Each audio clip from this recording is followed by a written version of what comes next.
This is the 9 o'clock news local edition on Rock 93.7. We're sitting down in studio tonight with Elrod Van Altizer. Did I say the last name right? Yes, sir. Okay. Well, I wasn't sure. I didn't want to trip it up. The pronunciation threw me off a little bit. So it's not a common name. So, well, that's a good thing, though. You make music, so you kind of want to stand out a little bit. So going in, you've got that little extra edge. Oh, yeah. That's what I like to have. Now, what kind of music is it that you make? It's kind of, I guess if you had to put it into a genre, maybe like a folky kind of blues. Some of the more stuff I have wrote is more of a folk sound, and then I have stuff that's wrote that's just a blues sound. So I'm kind of just in the middle, try to mix the two up and just try to get a blend and try to just get my own kind of sound. So a mix of folk, a mix of blues, a little bit of this and that, just basically wherever the direction takes you. Exactly. Okay. Well, I'm kind of curious, how did you decide that that's the area you wanted to go? What were your influences? I listened to all kinds of music. I was I went to college for a brief period on composition, and I started off playing music, doing jazz and blues on saxophone. So then as I started incorporating, I played drums after that. When I picked up guitar, all of that just kind of fell together. And I was real into folk music then too, so I just kind of just took it all and just meshed it together and just kind of came out the way it was. So now you play all the instruments yourself then? Yes, except for the lead tracks, or on some of them. On Come With Me, my brother-in-law played the lead on that. I like to try to bring them in, and he just helps bring to the sound. So when you're thinking folksy, bluesy, do you just basically, it just feels that way, so it kind of goes that direction? It's not so much that you're aiming for that. It's just what it is. It just what it is. Well, you said jazz, so I'm kind of curious. Have you got anything that you're working with the sax? I'm trying to get something incorporated, but nothing yet. Because saxophone was my big love in the beginning, and I still have my saxophones, and I love to pick them up, but I haven't been able to get anything incorporated into it yet. Well, I think that the heyday of that was like the 80s, and I think that's kind of passed us by. So yeah, a little bit. But still, working on that and putting together what you've come up with, when you were first starting to write your songs, mm-hmm. when you were first sitting down and going, okay, I want to go this, I'm going to add this into it.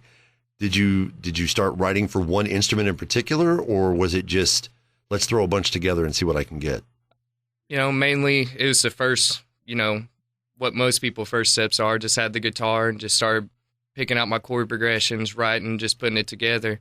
Then once I got the song wrote, started getting the feel I want, then just recorded it, and then just started throwing more instruments into it and just getting the right feel in it. Now you play a few different instruments, so how long have you actually been making music?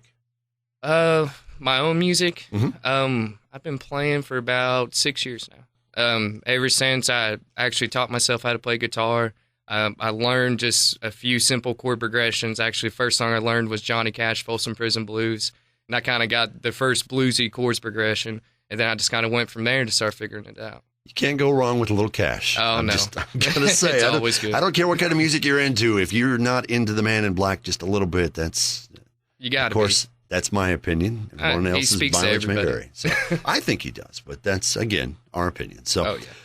All right. So hearing a little bit of blues, a little bit of this and that in there, tell us how this one did come together. I want to take a look at one of your songs to kind of start us off tonight. Come With Me. Mm-hmm. Is one of them that we'll take a look at. And how did this one come together? You said your brother played tracks on, or your brother-in-law. Yes. He played the lead tracks. That one came together. I was just strumming guitar one day, just sitting on the front porch, and I just kind of just messing with some chord progressions, just words that came to mind. I actually had an uncle that passed away, and so it was just kind of like incorporating, that was kind of inspiration behind it, and just trying to get the message out there. Everybody's blinded by stuff that doesn't matter, and you just got to open your eyes and push through it. And this is all about just incorporating the message, kind of come with me, and I'll show you that all that stuff just don't really matter. There's always just grass is greener on the other side, basically. All right, well, why don't we give that a listen? It's Come With Me. This is Elrod Van Altizer on the 9 o'clock news local edition on Rock 93.7. It's the 9 o'clock news local edition on Rock 93.7. Each week, we not only play the local music, but we get a chance to talk to the artists in the area that are making it. And tonight, I have in with me Elrod Van Altizer. And Elrod, you're over from Crossville way. Correct. Now, Crossville, or you said something about Birdstown before we got started. So. Oh, yeah. I drive up to Birdstown for work every day. Okay, so you work up there. Okay. Yes. Well, I just wanted to make sure we got it right. So you hail from over around the Crossville way. Do you work with any of the other bands over there? I know we've got No, it's just pretty much just myself. I just keep to my own little corner of the world there. Okay. Well, I was going to say, I know we've got, let's see, some of them that we've talked to already. Travis Rice Band's over that way, I think. Short of Stable. So a couple of good guys over that way. I didn't know if you just stuck with the whole solo artist or if you'd collaborated with any of them. It's pretty much just a solo artist kind of deal. I got a few people I play with that I bring in, when I record or if we go out and play somewhere. I got a few guys we bring in just basically just have a good time. See what we can make of it. So then you do go out and do some live stuff. It's not all just layering. Yeah, every once in a while when we get the opportunity, we'll go out and play a little bit, play some originals, some covers, and, just try to get some people together. Now, which instrument do you play when you go do that? Do you just stick with the guitar? Yeah, okay, just guitar and sing. Because I know we touched on that you have the ability to play the other instruments. Are you more proficient with the guitar, or? It's what I love the most right now. Okay. I've been playing guitar the longest now, but I played drums probably for about 5 or 6 years before I played guitar. And then, of course, saxophone was probably about another 5 years before that. I'm wondering, as you play these other instruments and you learn them, you pick them up and you begin to learn them, what kind of impact do they have as far as playing differently? I mean, you play drums. How does that affect your guitar? I mean, do you, when you're playing your chords and things, do you, in your mind, hear the drums, or? It helps out a lot, and especially because my main focus on guitar is just playing rhythm, and it helped out a lot going from drums and the guitar, rhythm-wise, just understanding the basics of breakdown and different beats and stuff like that.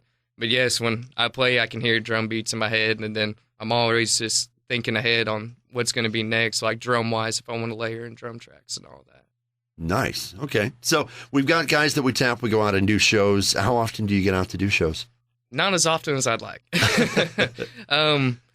There for a little while, I just had a little Mexican restaurant I played down there. I probably played, there's a little while where I played about once every week. I play every Friday night.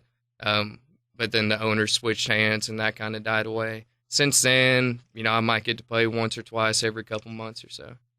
So not getting out as often, so are you staying in and focusing on it, or is life getting in the way? No, I still have my studio going. Right now, it's been a slow process because I've been in pretty much a rewriting phase. I finally got my studio the sound I wanted to. Not only that, we got into actually copyrighting the music, and I'm able to copyright now. So I went back and made sure everything's exactly how I want it, and then I sent it off and got it all copywritten. Nice. So it's just kind of a slow process. I'm about to start working on my new track and start re-recording it to get to the copyright phase to be released probably within a couple months. As far as getting copywritten on your material, there's a certain process you go through. What do you have to do? Yeah, there's a website online. It's a government website, and you go on there and you fill out a form, your name, and make sure that you wrote it. If there's anybody collaborating, you pay a small fee, and it goes into the Library of Congress. And about a month later, you'll get a form, certified that it was copywritten. It's pretty neat. That sounds like a neat process. Nobody had really mentioned that. And I know there's probably a couple, 3 bands that are certain to make sure that their stuff has been copywritten, but right. That's something that we've not really discussed up to this point. So not really a hard process. You just go up to the website. Yeah, and you just basically just fill out the forms, and that's all you got to do, and just pay the small fee. What's the small fee? Kind of a ballpark. I think it was like $25. It wasn't even expensive. Yeah, that's not all that bad. It's a couple of pizzas or something there. Well, not only that, if you fill out the form, you can put 2, 3, 4 tracks onto one copywritten form, and you just pay $25. Nice. Yeah, upload your music. You wait about a month, you get all your forms in the mail saying that's copywritten. Well, we're talking with Elrod Van Altizer tonight, and we're learning things as we go, not just about him, but about how you can get things copywritten. So we've got more that we want to discuss, and we're going to continue this conversation as we continue the 9 o'clock news local edition on Rock 93.7.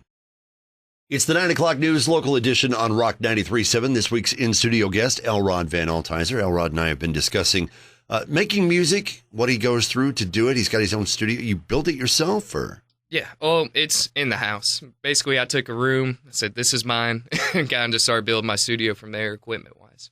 Nice. So, Yeah. I'm guessing the family really supportive, or Oh yes, yeah. My fiance, she loves it. She loves it when I do my music, and of course, my son already is crawling around, beating on everything he can, and looks like it's going to be an interest of his. good. Well, at some point, you got a backup singer built in. Exactly. Start him off young. That's what I say. Oh yeah. So, well, we've got our own studio. We've been making music, and you've got a few songs under your belt now. Mm-hmm. And writing these songs, playing the different instruments that you do, you picked up a few different ones. I think we touched on drums, guitar, saxophone. You said you're leaning more towards the sax, but you do the whole folky blues thing. Is that something that you want to eventually get away from or add to? I would love just to add to it and just keep on adding everything into it. Try to just keep on seeing what the most I can get out of the sound that, that I feel like that's coming from me. And it's only going to keep on going further. Once you start, as you hear on the recording, it's all hand percussion, kind of like a softer, like more folky with just like a little bit of blues, but more so down the road, I'd like to incorporate like drum sets and that kind of stuff to it, which is going to give it more a rock style kind of to it. And so I'm just hoping to just keep on adding to it and keep on building and see where I can take it. What about electronica or anything like that? Not really the point of area that I'm really focusing in. It'd probably be more so adding into the rocky bluesy side and just kind of adding into that. Now, if I figure it out and it comes in, it sounds right, I'll add it in there. So you're not saying I'm set perfectly on this course. No, it's wherever this course takes me. Nice. Well, let's take a look at one of the other songs that you have. A song called L Train. Yes. Now, is that named after you? Yeah. Actually, when I played saxophone back in when I was in jazz band in high school, that was my nickname. They called me L Train. Okay. So that's kind of where the roots of it came from. All right. Well, I was curious because the L kind of gave it away. Yeah. So, all right. So the name, we know where that kind of comes from. That's play off of your nickname. Lyrics just kind of came to me. It's just one of those songs that started sitting down and writing, just big. It's just not really the same messages come with me, but still it's just like love, is pretty much what L Train's all about. Just breaking down the barriers and just having this love for everything. And that's pretty much just what it's all about. All right, well, let's listen to that. This is L Train. It's Elrod Van Altizer on the 9 o'clock news local edition on Rock 93.7. It's the 9 o'clock news local edition on Rock 93.7. This evening we've been sitting and discussing Elrod Van Altizer's music, and he's been giving us some informative things like how to get your music copywritten, the music that he's been working on, and one of the more thing that we need to get your presence online. Where can they find you online? I got all my music. Right now it's just 4 tracks. It's on Reverb Nation. It's, reverbnation.com/Van Altizer Productions. Okay. We've got quite a few bands that use that, actually. It's a nice little outlet to find everything on that. Oh, yeah, it's a great tool. And then you're on Facebook? Or Yes, I have a Facebook page, Elrod Van Altizer, which will link you to the Reverb Nation page. All the updates, I do updates, and whenever I get out to play, it's always on there. All right, so we've got 4 songs pretty much put together. How many more are we working towards? The full CD, I have a full CD of material. It's about 11 tracks as the first album. You've already got it written? Yes. I'm Okay. just going through the process of just fine-tuning and everything, and like we said, just getting the sound I want, recording it, copywriting, and trying to get it out there to the people. Now, you've got other people that you work with when you go out to do live shows. Are they coming in to help with the recording too, or? That's something I'm going to start doing now. Like I said, my brother-in-law, Sean, he's come in and helped. I got another guy who plays bass. He's going to come in. I'm going to try to start working him in a lot more. Just a great bass player and great musicians to work with. Well, since you've been doing music, you said it's been about 6 years now that you've been making your own music and stuff. So what's, during the course of that 6 years, how has it changed for you as far as when you first picked up the guitar and you're like, was it, I'm going to be a rock star, or was it, I hope I can play this? It's changed drastically. Especially when I first picked it up, it was just, I've always wanted to play guitar. I could just always feel it in my hands. I just always wanted to start playing, so I started playing, just started writing, just for the fact that I just wanted to write my own music. I just felt it inside of me, and I just wanted to start writing. And then, like I said, just pretty much see where it takes me. And pretty much the only main focus was write and play. Over the course of the 6 years, things have kind of progressed in the way you wanted them to, and you've got it in hand. You've got your own studio put together, so it sounds like things are coming along quite nicely. I'm wondering what your plans are as far as getting out to perform more. You said you don't perform enough. No, and it's something I think definitely for next year, and we're going to take this winter time to really get recording. I just recently connected. Well, my brother-in-law, me and him, we've been playing, probably about 4 or 5 years. Spencer, he's one of our good friends. We just really got to connect with him and start playing. So I think over the winter time, whenever we're recording, we're just going to keep on trying to piece stuff together and get out and just start playing more next year. Really get an outfit thrown together, get out there and start playing. How far would you be willing to go? As far as it takes.